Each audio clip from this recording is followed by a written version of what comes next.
Hello students, we are discussing chapter first of the class 11th chemistry. The name of chapter is some basic concept of chemistry. Previous class में हमने बात की Dalton atomic theory के बारे में. ठीक है, डाल्टन ने क्या है जो एटम के बारे में थ्योरी दी थी. ठीक है, तो उसके क्या क्या पोस्टुलेट थे हमने स्टडी किया. जो मैटर है वो क्या है, टाइनी पार्टिकल से फॉर्म होता है. ठीक है, जिसको हम एटम्स बोलते हैं. फिर उसने क्या किया, जो एटम्स है सेम एलिमेंट्स के सेम होंगे, चाहे शेप हो, साइज हो, मास हो या केमिकल प्रॉपर्टीज हो, तो उनकी ओवरऑल जो प्रॉपर्टीज है उनकी सेम होगी. बट जो डिफरेंट एलिमेंट्स है उनकी क्या है, डिफरेंट प्रॉपर्टीज होगी. चाहे फिर डिफरेंट केमिकल प्रॉपर्टीज ले लो, चाहे डिफरेंट मास ले लो, तो उनका डिफरेंट होगा. फिर उसने बोला कि जो एटम्स है वो क्या है, स्मॉलेस्ट यूनिट है जो रिएक्शन में पार्टिसिपेट करती है. ठीक है, और compounds are formed when atoms of different elements combine in fixed ratio. और कंपाउंड क्या है, तभी फॉर्म होंगे अगर आपके फिक्स्ड या सिंपल रेशो में कंबाइन करेंगे. ठीक है, वैसे आपके कंपाउंड फॉर्म नहीं होंगे. फिर उन्होंने कहा कि atoms can neither be created nor be destroying during the reaction. ठीक है, कुछ एक पोस्टुलेट थे. इनकी डीमेरिट्स भी हमने स्टडी की थी कि उसने क्या है, लॉ ऑफ कॉम्बिनेशन को तो क्या है एक्सप्लेन किया पर by mass, but law of gases of volume को एक्सप्लेन नहीं कर पाया. और ना ही वो एक्सप्लेन कर पाया कि एटम्स जो है डिफरेंट एलिमेंट के डिफरेंट क्यों होते हैं, उनके मास, साइज और वैलेंसेस. ठीक है, तो वो भी क्या है, डीमेरिट थी इसकी. फिर उसने कहा कि जो एटम्स और एलिमेंट्स है वो इस चीज़ को भी एक्सप्लेन नहीं कर पाया कि डिफरेंट एलिमेंट के डिफरेंट क्यों होते हैं और कैसे जो एटम्स और मॉलिक्यूल्स है कंबाइन करते हैं एक दूसरे से, कौन सी फोर्स ऑफ अट्रैक्शन होती है उनके बीच में जब बॉन्डिंग होती है. तो ये सब चीज़ें वो एक्सप्लेन नहीं कर पाया. अब उसके बाद क्या है, डाल्टन के बाद आई आपकी मॉडर्न एटॉमिक थ्योरी. ठीक है, तो according to modern atomic theory first जो पोस्टुलेट था, तो atoms is no longer considered to be indivisible. ठीक है, तो इंडिविजिबल. ठीक है, तो जो तो डाल्टन थ्योरी है उसने क्या कहा, जो एटम्स है आपका वो क्या है, डिविजिबल नहीं है. ठीक है, ये स्मॉलेस्ट यूनिट है. लेकिन मॉडर्न एटॉमिक थ्योरी के अकॉर्डिंग क्या है, जो हम एटम को है फर्दर इसमें क्या है, सब एटॉमिक होते हैं एटम. ठीक है, वो पर्टिकुलर एटम एक चीज़ का नहीं है, वो क्या है, प्रोटॉन प्लस इलेक्ट्रॉन और न्यूट्रॉन का फॉर्म होता है.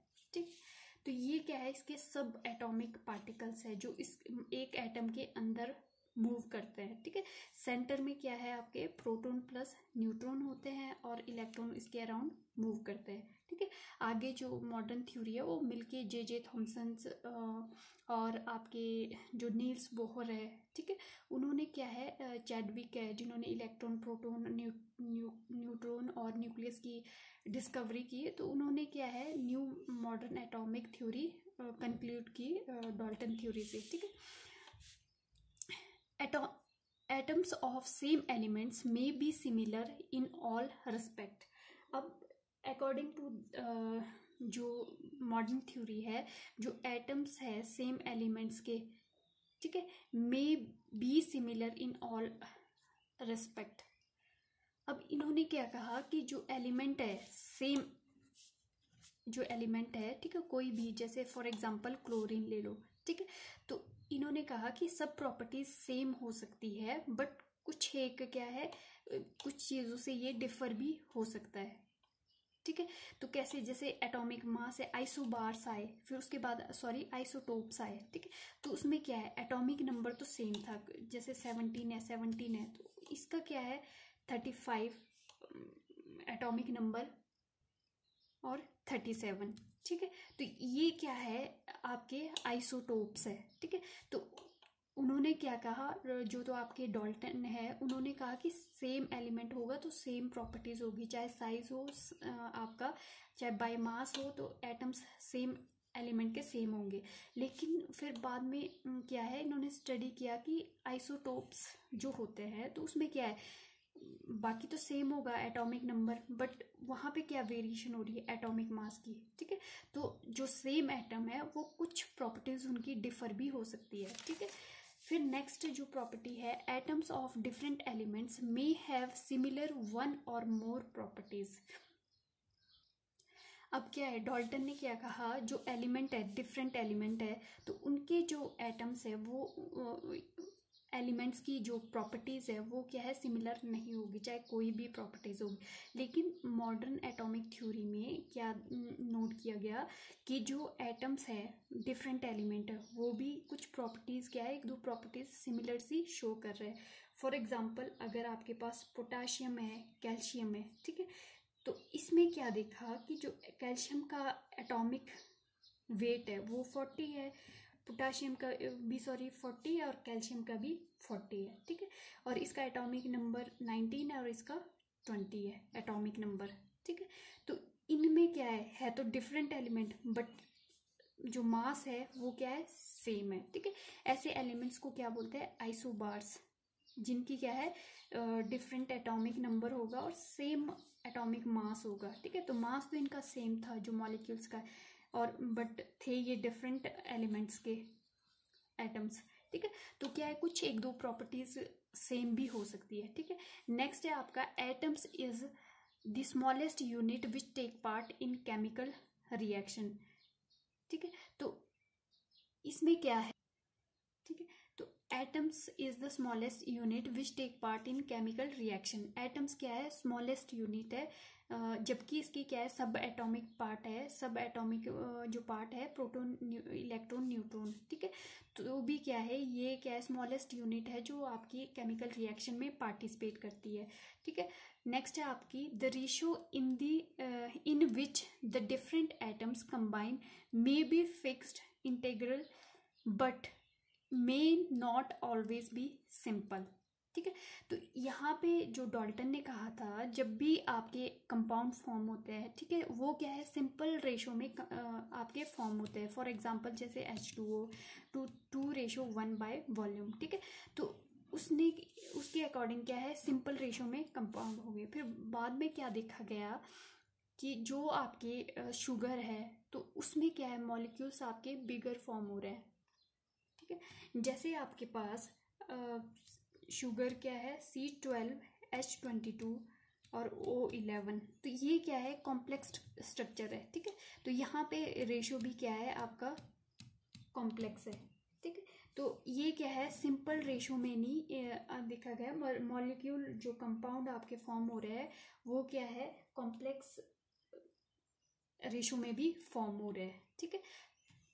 नेक्स्ट आपका है, atoms of one element may be changed into atoms of other element. कोई भी एलिमेंट का एटम है उसको हम क्या है, दूसरे एलिमेंट में चेंज कर सकते हैं, ठीक है, बाय ट्रांसमिशन, ठीक है। तो जो आपका एटम है of one element can be change into other element, ठीक है। जैसे अगर आपके पास नाइट्रोजन है, ठीक है, तो नाइट्रोजन में अगर आप अल्फा रेज पास करते हैं तो वो क्या फॉर्म करता है, ऑक्सीजन मॉलिक्यूल, ठीक है।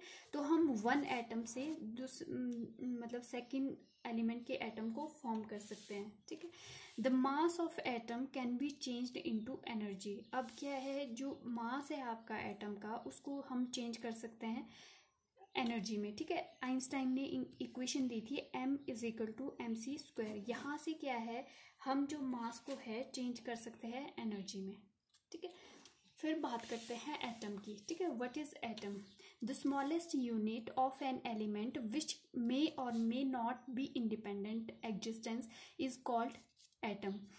एटम क्या है, आपकी स्मॉलेस्ट यूनिट होती है एलिमेंट की, विच may or may not be independent, वो इंडिपेंडेंट हो भी सकती है और नहीं भी हो सकती है, ठीक है, is called atom. It is the smallest particle that consist all the chemical properties of the it's element. जो आपके एटम्स होते हैं किसी भी एलिमेंट के, उसमें क्या है, ओवरऑल जो प्रॉपर्टीज होती है एलिमेंट की वो क्या है, कंसिस्ट होती है किसी भी एटम में, ठीक है। Atom consist of 3 parts. Atoms में क्या है, 3 पार्ट्स होते हैं, प्रोटॉन, न्यूट्रॉन और इलेक्ट्रॉन।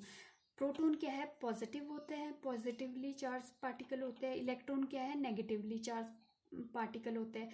और जो न्यूट्रॉन है वो क्या है, न्यूट्रल होते हैं, उस पर कोई चार्ज नहीं होता है, ठीक है। अब पोजीशन क्या है, जो सेंटर पे आपके न्यूक्लियस होता है, ठीक है। न्यूक्लियस में क्या है, ओवरऑल जो वेट होता है एटम का वो सेंटर पे फोकस होता है आपका, ठीक है, सेंटर पे होता है, ठीक है। तो जो न्यूक्लियस है वो क्या है, प्रोटॉन और न्यूट्रॉन्स क्या है, न्यूक्लियस में प्रेजेंट होते हैं, ठीक है। इन दोनों को मतलब कंबाइन करके हम इनको न्यूक्लियॉन्स भी बोलते हैं, ठीक है, प्रोटॉन प्लस न्यूट्रॉन। ये होते हैं आपके सेंटर ऑफ एटम में, ठीक है। और जो इलेक्ट्रॉन है, इलेक्ट्रॉन क्या है, अराउंड द न्यूक्लियस आपके एक पर्टिकुलर पाथ में मूव कर सकते हैं और एक फिक्स रेशो में, जैसे फर्स्ट शेल में 2, 8 मैजिक नंबर जो होते हैं, इस तरीके से ये आपके शेल में फिलअप होते रहते हैं अकॉर्डिंग टू एटॉमिक नंबर।